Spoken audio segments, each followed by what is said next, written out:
Looking kind of flat. Excuse me? I'm at the background. Mistakes! Everybody makes them. Despite doing photography professionally and as a hobby for over a decade now, I, Jason Vong, still find myself making the most basic ones. Pole sticking out of people's head, forgetting my SD card, down to cutting off people's fingers. Yeah, we'll talk more about that later. But the truth is, we'll never stop making them. But at the very least, we can try to lessen them. Okay. So here's another 7 photography mistakes beginners often make, including myself, and how to quickly avoid it next time. Mistake number 1, always shooting with a boring background. We're gonna show you how to go from taking boring photos like this to photos with a little more depth. So I'm gonna give this to you in 3 building blocks. All right, so Vivienne's standing right up against the wall right now, and if I take a photo, it's just not that interesting. She and the wall are both in focus. Could have been taken on the phone. But by having her step away from the wall, and if I take the photo now, the background is slightly blurred out, but we have a slightly more interesting shot. That's because we added a bit of depth. This would be great for headshots, LinkedIn profile photos, and even Tinder. Wait, what? Moving on to the second building block. So now we're gonna position Vivienne with a deeper background where there's a ton of depth behind her. And I'm gonna zoom into about 50 millimeter, which is about a 75 millimeter full frame view to view equivalent. And if I take my shot now, and bam, look at how much more we're adding to this photograph. Now, I love adding depth behind my subject and objects because it adds dimension to our photos, which can make them feel 3D. Speaking of 3, let me give you the final building block to this demo, and this will instantly make you a flippin' photographer. I love hallways. Hallways are an enclosed space just filled with depth. But there are a lot of elements here at play that can really elevate our shot. But first, let me take this photo. Because we centered Vivienne right in the middle, we have leading lines and frame within frame enveloping her, guiding our viewers' eyes directly onto our subject. It just feels good. And then come in a little bit more. And it doesn't have to be an actual hallway. Try to seek out hallway-like environments where the spacing feels enclosed with some type of left and right barrier combined with a depthy background, and it'll make the perfect backdrop for any portraits.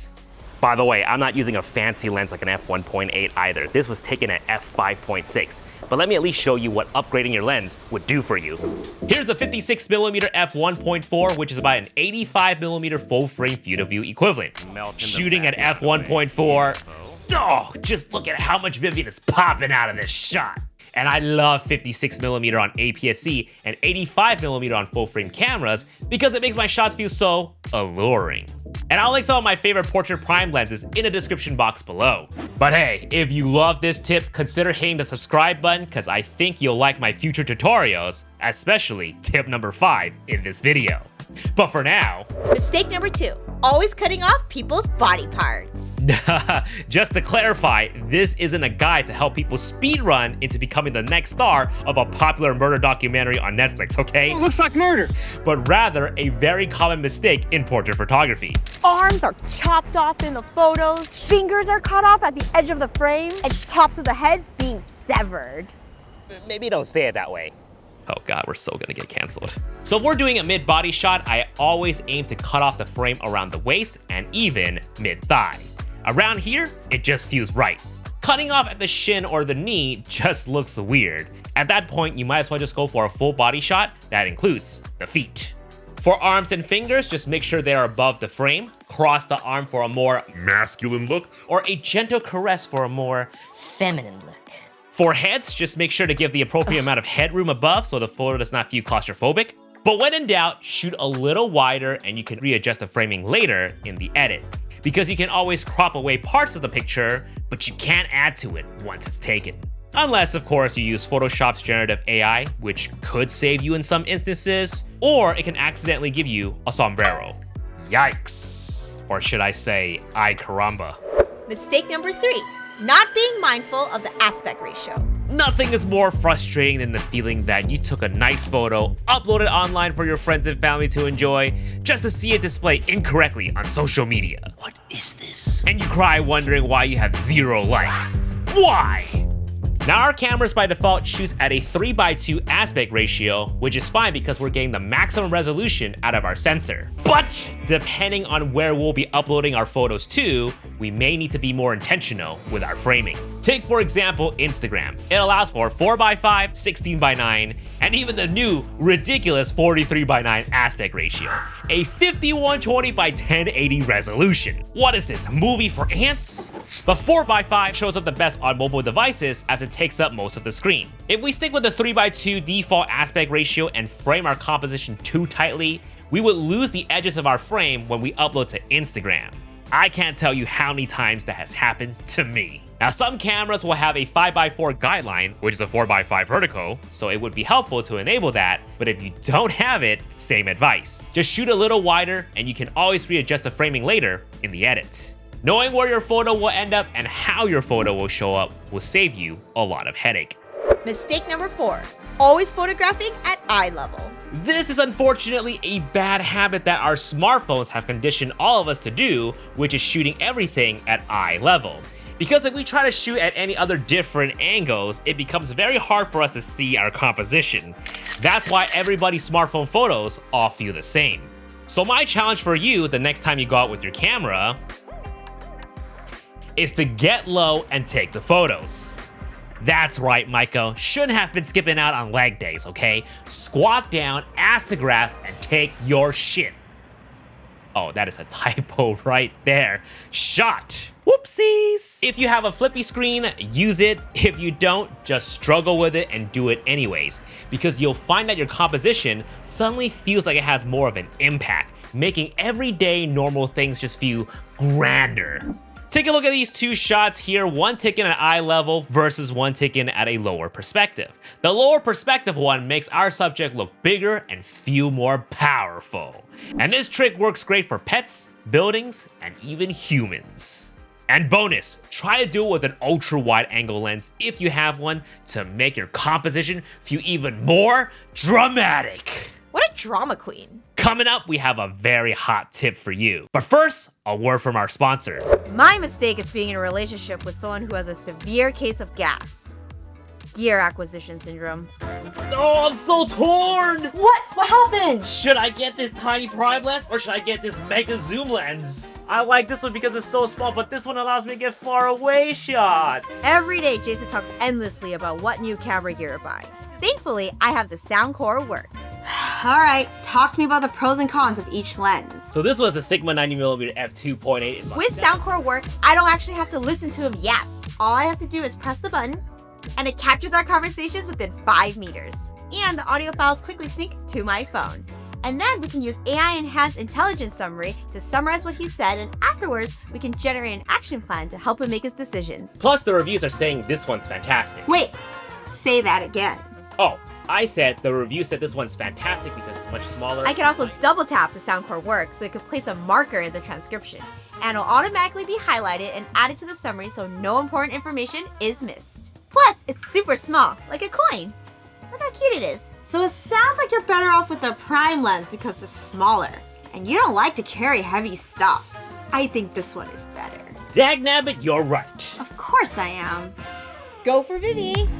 Oh, hello, Mr. I also use this for our business meetings with clients so we can jot down all of our creative ideas and quickly put together proposals.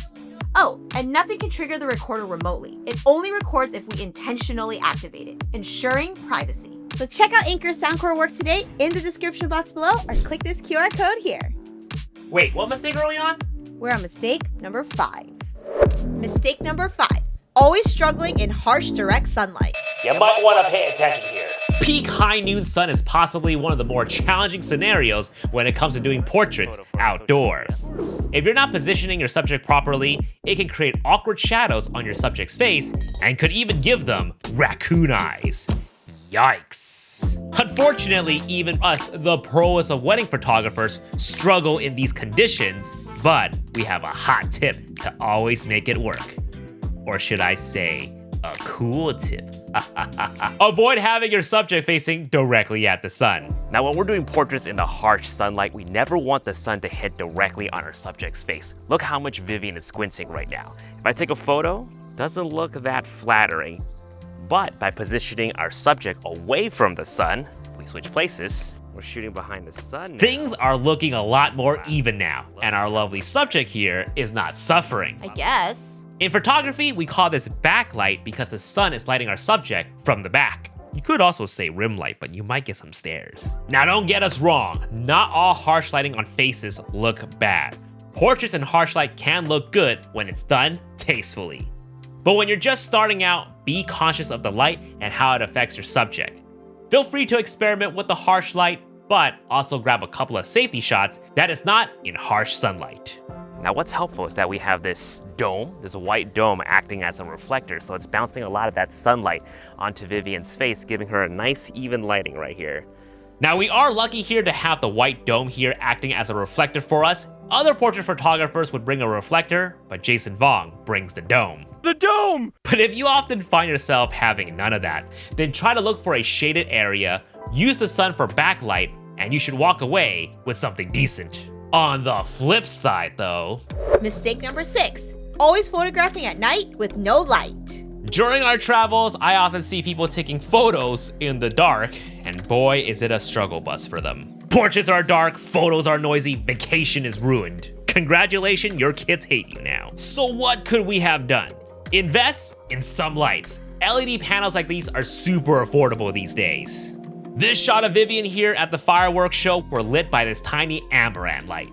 Just a splash of light can help so much. But I do recommend something a little bigger like this. It doesn't take up that much more bag space. It's magnetic, so you can attach it to a pole, and bam, you got yourself your own light stand. And you'll be glad you brought one for the night. Good night. Mistake number 7. Always being underprepared and super forgetful. Now just the other day, I left my hotel with my camera, batteries all charged, lenses all loaded up, took a train an hour out to a nice photo spot just to realize I had forgotten my memory card. Ay caramba. Seriously, it's 2026. How are some of these major camera brands still not include internal storage in their cameras? Yeah, that's right. Never take blame for yourself. Always blame your shortcomings on others. Just kidding, don't do that. A lot of professional photographers recommend leaving spare SD cards in your bag, in your wallet, and even in your car because you never know when your own memory gets the best of you. The last thing you want is to show up to a professional gig and you realize you've forgotten your SD card. I know it sounds silly, but I've seen it happen, and it definitely has happened to me before, especially the darn little micro SD cards for these dang drones! We're all getting a little older, we're all getting a little more forgetful, but we can save our future selves from having a crisis. It's funny, I give this advice, yet I still forget a card the other day. But to be fair though, I have a lot of camera bags, and some of them have a spare card. Excuses, excuses. So do it with me now, put a spare in your bag, and I'll see you guys in the next video. Peace. Cut. Ay caramba.